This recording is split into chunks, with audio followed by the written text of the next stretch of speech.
Hello friends, study with Rajiv में आपका स्वागत है। आज हम लोग बहुत ही इंपॉर्टेंट टॉपिक, छोटा टॉपिक है लेकिन इम्पोर्टेंट है, अंग्रेजों के मैसूर के संबंध से संबंधित क्वेश्चन देखेंगे। ये वीडियो इम्पोर्टेंट होगा एसएससी, रेलवे, बिहार एसआई तथा बीएसएससी जैसे एग्जाम्स के लिए। छोटा टॉपिक है फ्रेंड्स लेकिन इम्पोर्टेंट है। चलिए शुरू करते हैं, देखते हैं पहला क्वेश्चन क्या है। अगर क्वेश्चन अच्छे लगे तो प्लीज़ लाइक एंड सब्सक्राइब कर लीजिएगा। चलिए शुरू करते हैं।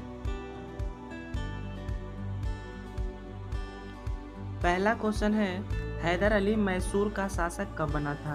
हैदर अली मैसूर का शासक कब बना था? इसका सही आंसर ऑप्शन नंबर सी 1761 ईस्वी को। हैदर अली मैसूर का शासक 1761 ईस्वी में बना था। नेक्स्ट क्वेश्चन है, हैदर अली की मृत्यु कब हुई? हैदर अली की मृत्यु कब हुई थी? इसका सही आंसर है ऑप्शन नंबर बी, द्वितीय आंग्ल मैसूर युद्ध के दौरान 1782 ईस्वी में हैदर अली की मृत्यु हुई थी। द्वितीय विश्व युद्ध 1780 से लेकर 1784 ईस्वी को हुआ था। याद रखिएगा, 1780 से लेकर 1784 ईस्वी में द्वितीय आंग्ल मैसूर युद्ध हुआ था। इसी समय हैदर अली की मृत्यु 1782 ईस्वी को हुआ था। तीसरा क्वेश्चन है, हैदर अली का उत्तराधिकारी कौन हुआ? हैदर अली का उत्तराधिकारी कौन हुआ था? इसका सही answer option number D, Tipu Sultan. Hyder Ali का उत्तराधिकारी उसका बेटा टीपू सुल्तान हुआ था। चौथा क्वेश्चन है, 1787 ईस्वी में इनमें से कौन रंगपट्टनम में पातशाह की उपाधि धारण की? इंपॉर्टेंट क्वेश्चन होगा आपके एग्जाम के लिए। 1787 ईस्वी में कौन रंगपट्टनम में पातशाह की उपाधि धारण की? इसका सही answer option number D, Tipu Sultan. Tipu Sultan 1787 ईस्वी में रंगपट्टनम में पातशाह की उपाधि धारण किया था। पांचवा क्वेश्चन है, इनमें से कौन श्री रंगपट्टनम में स्वतंत्रता का वृक्ष लगवाया? इनमें से कौन श्री रंगपट्टनम में स्वतंत्रता का वृक्ष लगवाया? इसका सही answer option number D, Tipu Sultan. याद रखिएगा, टीपू सुल्तान श्री रंगपट्टनम में स्वतंत्रता का वृक्ष लगाया था। याद रखिएगा, जगह का भी नाम याद रखिएगा। टीपू सुल्तान स्वतंत्रता का वृक्ष कहाँ लगवाया था? श्री रंगपट्टनम में। छठा क्वेश्चन है, तृतीय आंग्ल मैसूर युद्ध कब हुआ था? तृतीय आंग्ल मैसूर युद्ध कब हुआ था? इसका सही आंसर ऑप्शन नंबर सी, 1790 से लेकर 1792 ईस्वी को तृतीय आंग्ल मैसूर युद्ध हुआ था। याद रखिएगा, 1790 से लेकर 1792 ईस्वी में तृतीय आंग्ल मैसूर युद्ध हुआ था। तृतीय आंग्ल मैसूर युद्ध के समय भारत के गवर्नर जनरल कौन थे? तो याद रखिएगा, कॉर्नवालिस थे। याद रखिएगा, कॉर्नवालिस थे।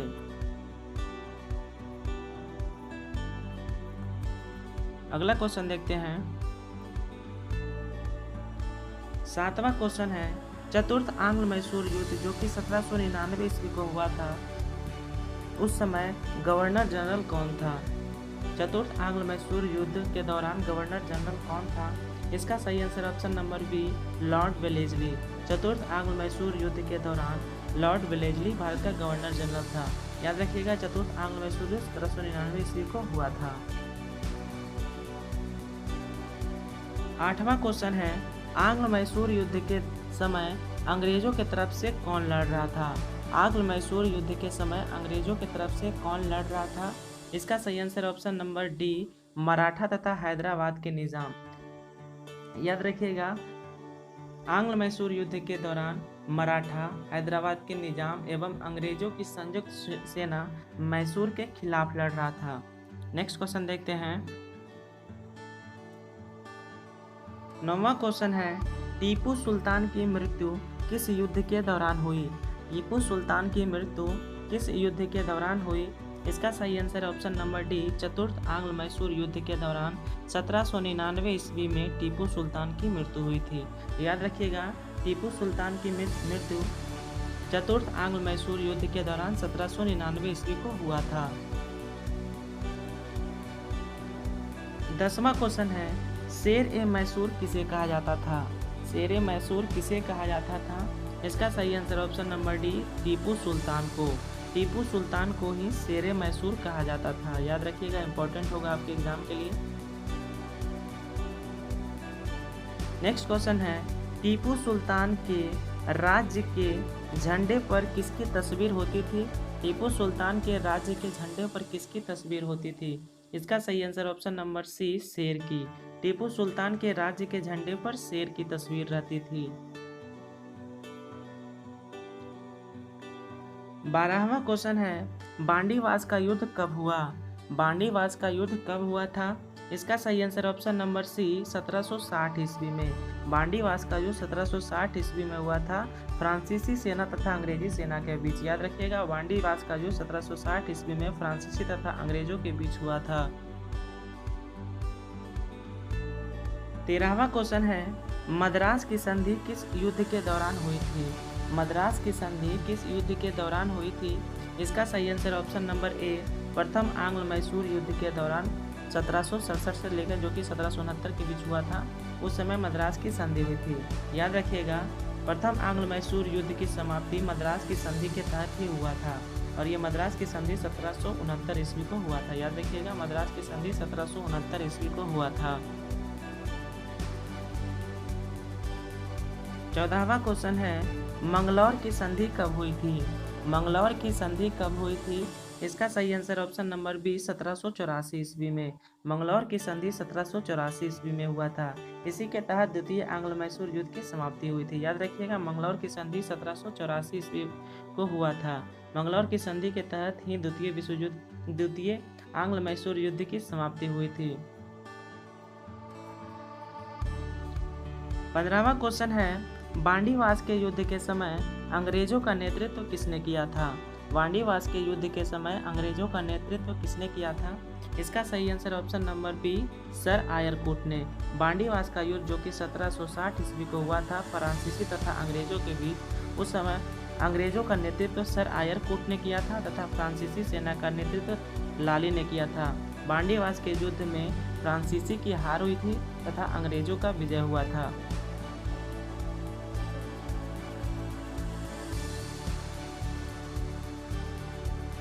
नेक्स्ट क्वेश्चन है इनमें से कौन जैकोबिन क्लब का सदस्य बना था। इनमें से कौन जैकोबिन क्लब का सदस्य बना था? इसका सही answer option number D Tipu Sultan. Tipu Sultan Jacobin club का सदस्य बना था। एक बार रिपीट कर लेते हैं फ्रेंड्स, रिपीट कर लेते हैं। प्रथम आंग्ल मैसूर युद्ध 1767 से लेकर 1769 के बीच हुआ था। द्वितीय आंग्ल मैसूर युद्ध 1780 से लेकर 1784 के बीच हुआ था। तृतीय आंग्ल मैसूर युद्ध 1790 से लेकर 1792 के बीच हुआ था और चतुर्थ आंग्ल मैसूर युद्ध 1799 ईस्वी को हुआ था। प्रथम आंग्ल मैसूर युद्ध की समाप्ति मद्रास की संधि के तहत हुआ था। याद रखिएगा, प्रथम आंग्ल मैसूर युद्ध की समाप्ति मद्रास की संधि के तहत हुआ था। द्वितीय आंग्ल मैसूर युद्ध का समाप्ति मंगलौर की संधि के तहत हुआ था और तृतीय आंग्ल मैसूर युद्ध की समाप्ति रंगपट्टनम की संधि के तहत हुआ था। याद रखिएगा, टीपू सुल्तान की मृत्यु 1799 ईस्वी को चतुर्थ आंग्ल मैसूर युद्ध के दौरान हुआ था और हैदर अली की मृत्यु 1782 ईस्वी को द्वितीय आंग्ल मैसूर युद्ध के दौरान हुआ था। ठीक है फ्रेंड्स, अगर क्वेश्चन अच्छे लगे तो प्लीज़ लाइक एंड सब्सक्राइब कर लीजिएगा। मिलते हैं नेक्स्ट वीडियो में, तब तक के लिए जय हिंद।